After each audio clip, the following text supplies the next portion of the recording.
Welcome to MS office 2019 training programme.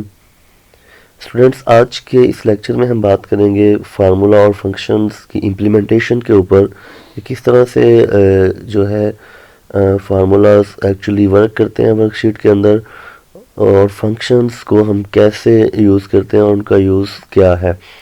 So let's start with it. इससे पहले अगर आपने हमारे एनईसी ट्रेनिंग्स के चैनल को सब्सक्राइब नहीं किया तो सब्सक्राइब करें और साथ बेल आइकन के बटन को भी प्रेस करें ताकि हमारा नया आने वाला लेक्चर आप तक पहुंचते रहें। So let's start with it. सबसे पहले मैं यहाँ पे मेरे सामने ये एक्सेल का जो है प्रोग्राम ओपन है। मैं यहाँ पे एक नई वर्कबुक क्रिएट करता हूँ। जी, मेरे वर्कबुक मेरे सामने क्रिएट हो चुकी है। मैं अब यहाँ पे कुछ वैल्यूज़ ऐड करने वाला हूँ ताकि हम उनके ऊपर कोई फार्मूला अप्लाई कर सकें।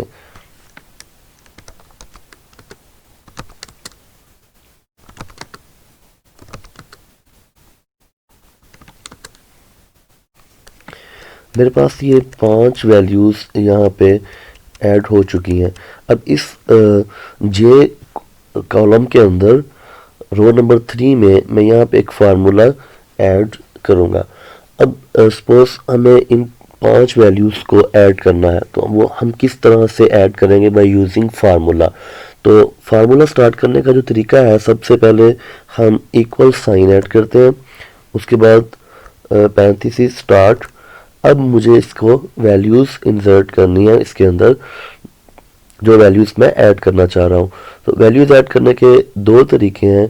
सबसे पहले तो ये कि मैं यहाँ से इनको वैल्यूज़ को इस तरह से सिलेक्ट कर सकता हूँ, नंबर 1, उसके बाद plus second value, plus third value, plus fourth value, plus fifth value. और अब इस तरह से मैं पैरेंथेसिस को क्लोज करके एंटर करूँगा तो यहाँ पे हमारा फार्मूला अप्लाई हो चुका है, यानी कि टोटल सम जो था हमारा वो यहाँ पे शो हो चुका है।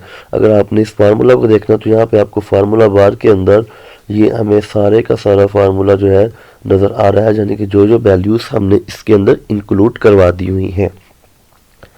तो दूसरा तरीका जो वैल्यूज़ ऐड करने का है, मैं इसी तरह पे वापस आके इस जे कॉलम और रो नंबर 3 के अंदर अगर मैं इसको एडिट करूं, सिंपली एडिट करने के लिए फार्मूला को या तो मैं फार्मूला बार से कर सकता हूं या फिर इसी कॉलम के अंदर रो नंबर 3 में मैं इसके ऊपर डबल क्लिक करूंगा तो ये मेरा फार्मूला एडिट हो चुका हुआ है।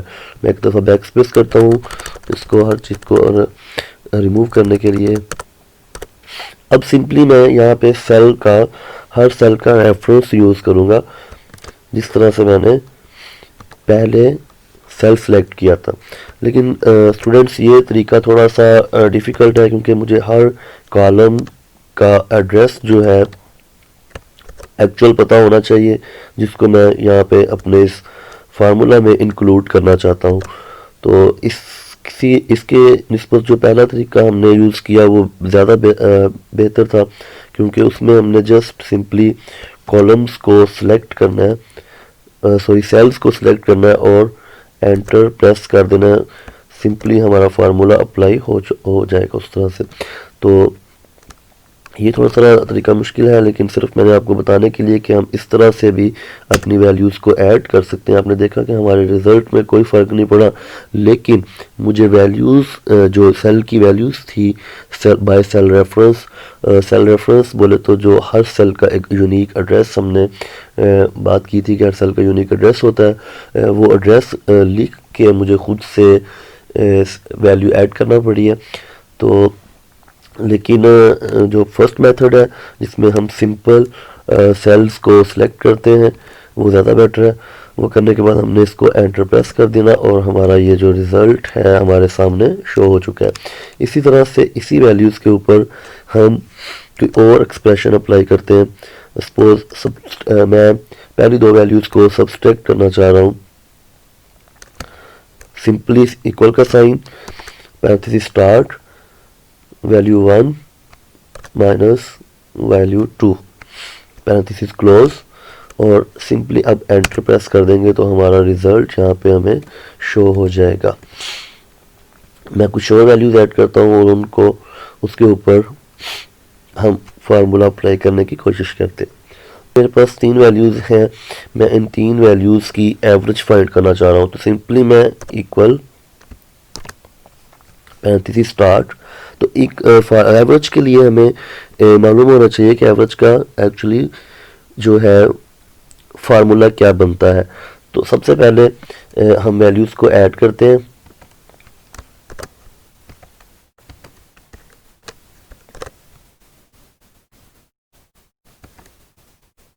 सॉरी, एक वैल्यू गलत हो गई, H5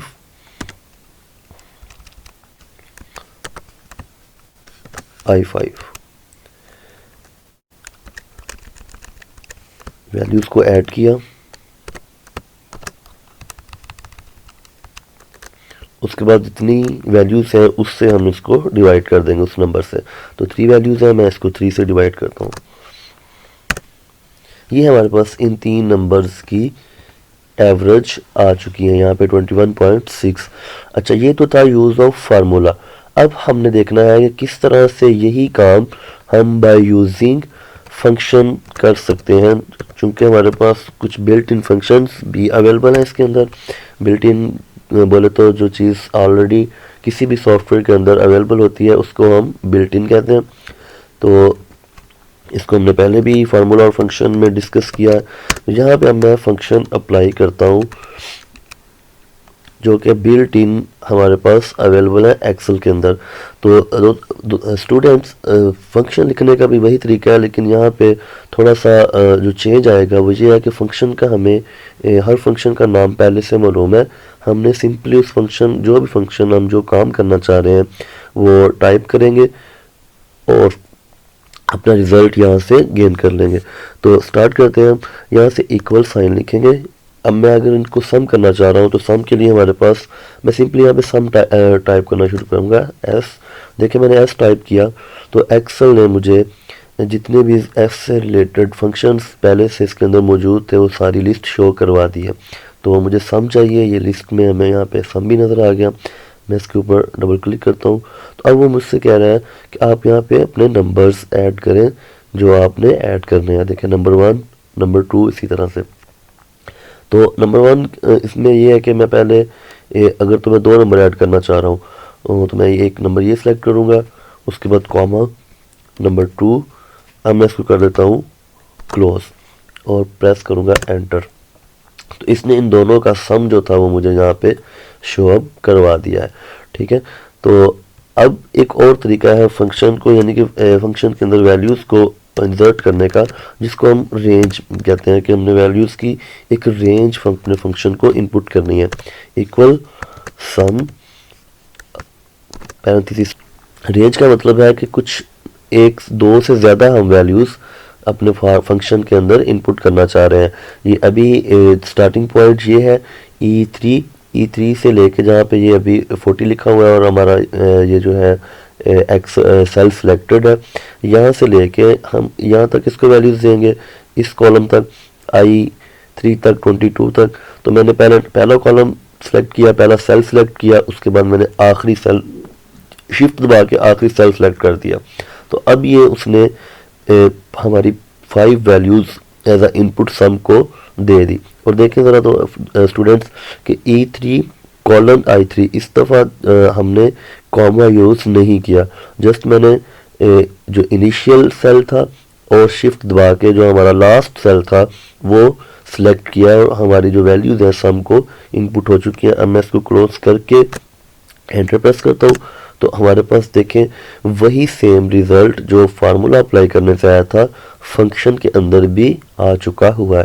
तो इस तरह से हम फंक्शन के अंदर एक तो 2 वैल्यूज़ ये जहाँ पे हमने इनपुट की और यहाँ पे हमने एक रेंज उसको इनपुट दिया अपने फंक्शन को। तो ये था use of some function.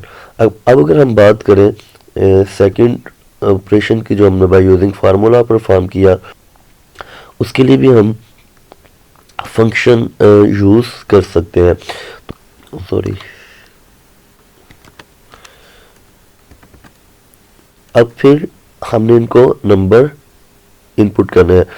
Number 1 number 2, अगर 2 नंबर है तो मैं नंबर 1 सेलेक्ट करूंगा और उसके बाद कॉमा प्रेस करके नंबर 2 सेलेक्ट कर दूंगा। लेकिन चूंकि स्टूडेंट्स हमारे पास नंबर्स कितने हैं, 3 नंबर है, तो ये वैल्यूज़ रेंज में आएंगी। यानी कि पहला सेल सेलेक्ट करेंगे, शिफ्ट दबा के हम आखिरी सेल सेलेक्ट कर देंगे, तो हमारी 3 वैल्यूज़ एवरेज के अंदर ऐड अप हो चुकी हैं। तो अब सिंपली हमने इसको क्लोज करने के लिए पैरेंथेसिस क्लोज करनी है और एंटर प्रेस कर देना है, तो हमारे पास जो एवरेज है इन 3 नंबर्स की वो आ चुकी है। अब देखें कि जो हमने फार्मूला अप्लाई किया था, सिंपली वही जो एवरेज है फंक्शन अप्लाई करने से भी हमारे पास आ चुकी हुई है। तो ये था आज का लेक्चर फार्मूला और फंक्शन के हवाले से। अभी हम मज़ीद फंक्शन की बात करेंगे नेक्स्ट लेक्चर में। So keep watching and subscribe our channel for more trainings by NEC. Thank you.